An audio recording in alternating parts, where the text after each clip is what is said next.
Hello everyone, and I'm back with the insights of next few chapters of the book, The Psychology of Money by Morgan Housel, that I'm currently reading.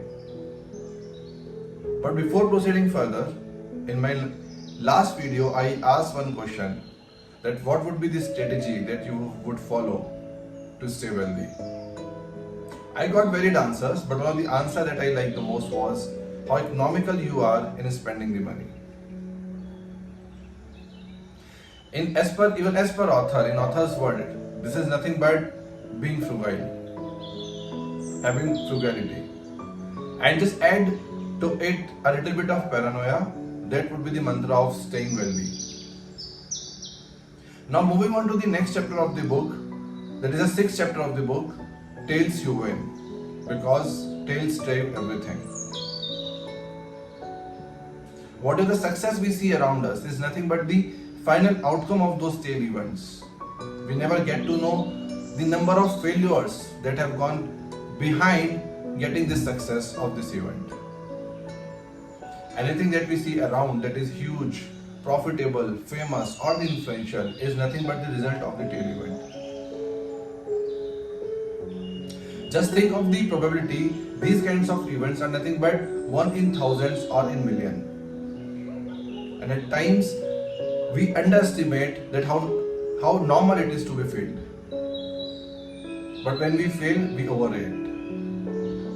If I give you an example of the very famous investor Warren Buffett, his 80% of the returns comes from the 20% of the stock he owns. Now in his case as well, if you see, his 80% of the investment is not giving him the return.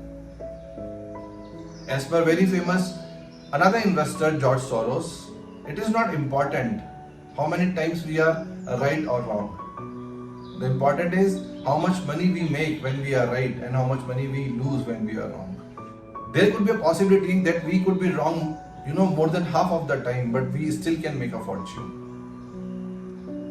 Now the next big question comes up, why we all want to make a fortune? Why we all want to make a money? In most of the cases, people want to earn money because they think that money brings them the happiness. But happiness is a very subjective and the complicated subject. The common denominator that is observed in happiness is that people want to control their lives. They need freedom. And that is the 7th chapter of this book that talks about freedom.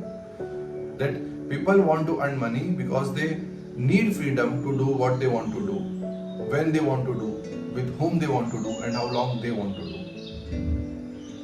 It gives power to control their lives and control the time and utilize that time in something bigger, something that they value, like being with the friends, being with the family, or utilize that time in something bigger that aligns with their purpose. Now if we think that being wealthy will bring admiration and likeliness to us, then we are completely wrong. And that is the next chapter of this book, The Man in the Paradox, where author talks about that if we start driving a very costly car like Ferrari or Lamborghini, and we have that notion that people would start admiring us and like us, that is a wrong notion. The reality is that people often bypass admiring us not because they don't see wealthy is admirable,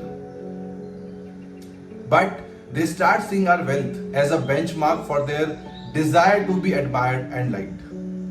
Most of the time, we end up seeing the richness but not the wealthiness of someone. And that is the 9th chapter of this book, Wealth is What We Don't See. The main difference between wealth and rich is the current income. The income that we spend in buying costly cars. Whereas wealth is hidden. It is the income not spent. And that is why it is difficult to learn from something that is hidden, that is not visible to us, and that is why it is hard to build wealth. Now to build the wealth, we need to save money, a little more money, and that is the 10th chapter of the book, Save Money. Where author talks about that when we start thinking about saving money, we start thinking about how we can earn more, how we can get extra return on our investment. But we never cut down our expenditure, the expenditure that is more driven by our ego of showcasing it to others that how much money we have, how much money we can spend. If we can let go our ego and have humility, we can save more. The other way to reduce the expenditure is to desire for less. The only way we can have desire for less is when we stop thinking about others, what they think about us. Otherwise, we will end up expending more, and that is why we would be having less savings. We all have to remember just one thing, that more savings gives us more control over our time, and it makes us more flexible. It's the hidden wealth that gives us happiness and increases our happiness multifold. Now I'll end up asking another question to you all, that what is your strategy to save more money? Would love to see your comments on this. Until that I come up with the next video, please keep watching this space for the next insights of next few chapters from this book, The Psychology of Money by Morgan Housel. Until then, goodbye and take care. Please subscribe to my channel, The Silent Readers, and the Insta handle, The Silent_Readers. Thank you.